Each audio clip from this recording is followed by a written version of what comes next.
मालिनी और शेखर की शादी को तकरीबन 2 साल हो गए थे। शेखर की लाइफ इतनी बिजी थी कि वो चाहकर भी मालिनी को टाइम नहीं दे पाता था, पर इस बात का मलाल मालिनी को जरा भी नहीं था, क्योंकि वो शेखर को अच्छी तरह से जानती थी और ये दोनों की लव मैरिज भी थी। दोनों बैंगलोर के एयरपोर्ट रोड के नजदीक अपने मकान में रहते थे। रोज की तरह लंच खत्म करके शेखर ने मालिनी को फोन किया। फोन रखने के करीबन 20-25 सेकंड बाद ही किचन में काम कर रही मालिनी को एक आवाज सुनाई दी, मानो जैसे कोई ऊपर वाले कमरे में दौड़ रहा हो। यह आवाज सुनकर मालिनी चौंक चुकी थी। वो दौड़ते हुए कमरे में गई कि कहीं कोई चोर वोर तो नहीं है। कमरे में कोई नहीं था।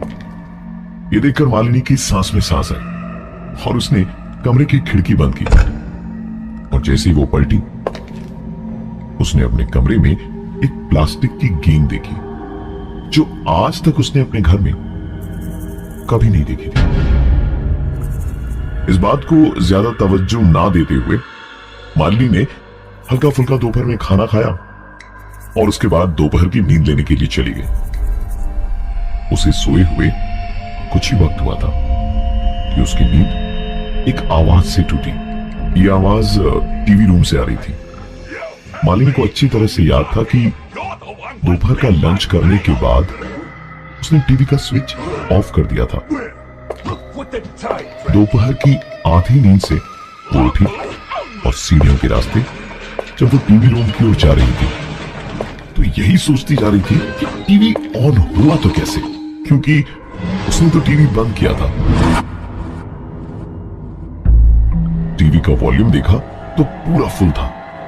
जैसे ही उसने टीवी का स्विच दबाकर उसे बंद करने के लिए अपने हाथ आगे बढ़ाए कि उसके कानों में एक आवाज टकराई, टीवी चलने दो, बंद मत करो। मालिनी की दोपहर की नींद अचानक टीवी की तेज आवाज से टूटी। उसने जाकर देखा तो टीवी चल रही थी। जैसे उसने टीवी को स्विच ऑफ करने के लिए हाथ बढ़ाया तभी आवाज आई, टीवी चलने दो, बंद मत करो। डरी हुई मालिनी घर के बाहर भागी और सीधा उसने शेखर को फोन लगाया। शेखर सारा काम धाम छोड़कर भागा भागा घर आया और डरी हुई सी मालिनी को अपने साथ घर के अंदर ले गया। घर के अंदर सब नॉर्मल था। उसने मालिनी को कहा, तुम बेकार में डर रही थी। तुम अगर मुझ जैसे भूत को हैंडल कर सकती हो तो फिर उससे डरने की क्या जरूरत जो तुम्हें दिखाई ही नहीं दे रहा। देर रात तक बातें करने के बाद शेखर और मालिनी सोने चले गए। रात करीबन 3 बजे मालिनी की नींद एक आवाज से टूटी। आवाज सुनकर ऐसा लग रहा था मानो कोई उनके दरवाजे पे प्लास्टिक की बॉल मार मार कर खेल रहा हो। मालिनी ने शेखर को नींद से उठाया और कहा कि क्या तुम वो आवाज सुन पा रहे हो? रात 3 बजे मालिनी के मुंह से ऐसी बातें सुनकर थोड़ा झल्लाते हुए शेखर ने कहा, मालिनी बस करो यार, बहुत हो गया। मैंने पहले ही कहा तुमसे कि भूत भूत कुछ नहीं होते। तुम सो जाओ, तुम्हें नींद की जरूरत है। मालिनी सोने की कोशिश करने लगी और साथ ही शेखर भी। सुबह 6 बजे शेखर की नींद टूटी क्योंकि उसे प्यास लगी थी। सीढ़ियों से होता हुआ शेखर फ्रिज के पास गया। फ्रिज से पानी की बोतल निकालकर वो पानी पी ही रहा था कि इस बार शेखर ने एक आवाज सुनी। फ्रिज की लाइट की रोशनी में उसने देखा कि प्लास्टिक की एक बॉल उसके पांव के पास पड़ी है। शेखर ने वो बॉल उठाई और दाएं बाएं देख रहा था कि तभी उसके कानों में एक आवाज आई,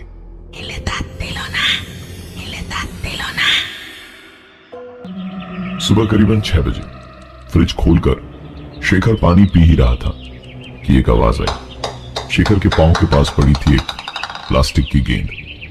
शेखर ने जैसे ही वो बॉल उठाई उसके कानों में एक आवाज। शेखर ने बॉल उठाई और हवा में दूसरी तरफ फेंकी। और बॉल बॉल वापस उसके पास चली आई।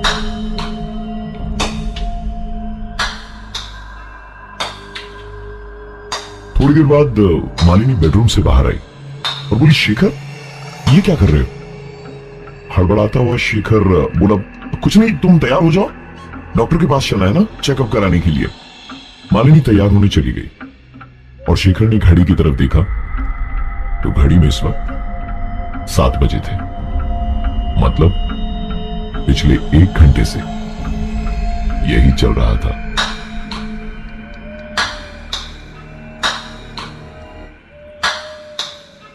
रूटीन चेकअप कराने गए तो पता चला कि मालिनी मां बनने वाली है। इस खुशी में सारी बातें भुलाकर वो घर लौटते वक्त बाजार से खिलौने, कपड़े, पालना, बहुत सारी चीजें खरीद कर लिया है। आज का सारा दिन खिलौनों को सजाने और चीजों को इधर उधर करने में ही निकल गया। मालिनी काफी थकी हुई थी, इसलिए उस रात उसे बहुत ही सुकून की नींद आई। अगले दिन सुबह शेखर ने भी उसे जगाया नहीं, खुद ही ब्रेकफास्ट बनाया और घर से निकल गया काम के लिए। मालिनी तकरीबन 9 बजे सुबह सोकर उठी। ब्रेकफास्ट करने के लिए मालिनी नीचे गई और ब्रेकफास्ट करके सिंक में जैसे ही वो प्लेट रख रही थी कि एक आवाज,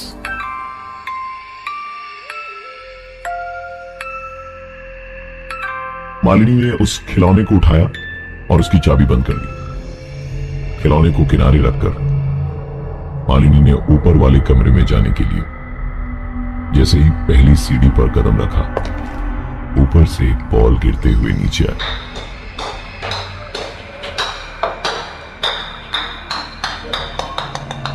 ये बॉल उसके पैरों के पास पहुंची और साथ ही उसके कानों में आवाज, चलो खेले। शेखर घर पहुंचा तो मालिनी सीढ़ियों के पास बेहोश पड़ी थी। उसकी लाख कोशिशों के बाद भी जब मालिनी को होश नहीं आया तो शेखर ने उसे उठाया और कमरे के अंदर चला गया। शेखर उसे जगाने की कोशिश कर ही रहा था कि अचानक, चलो ना खेलते हैं। शेखर की हालत खिसियानी बिल्ली खम्मा नोचे जैसी थी। ना ही गुस्सा कर पा रहा था और ना ही अपने गुस्से को रोक पा रहा था। उसने गेंद उठाई और सीधा खिड़की से बाहर फेंक दिया।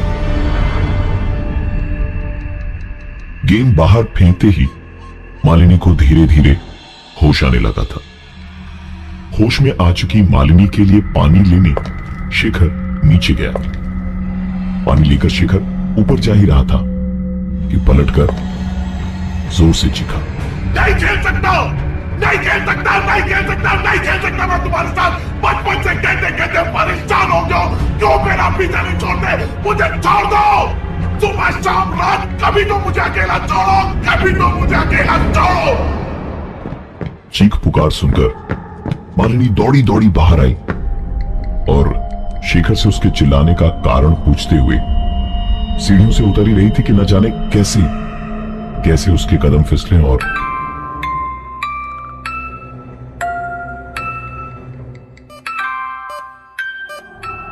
मालिनी की आंख खुली तो वो अस्पताल में थी। सामने था एक बुरा सच कि मालिनी के मां बनने का सपना टूट चुका था।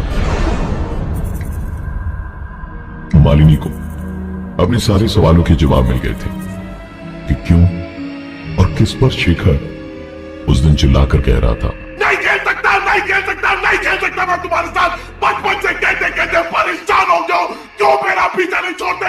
मुझे छोड़ दो। सुबह शाम रात कभी तो मुझे अकेला छोड़ो।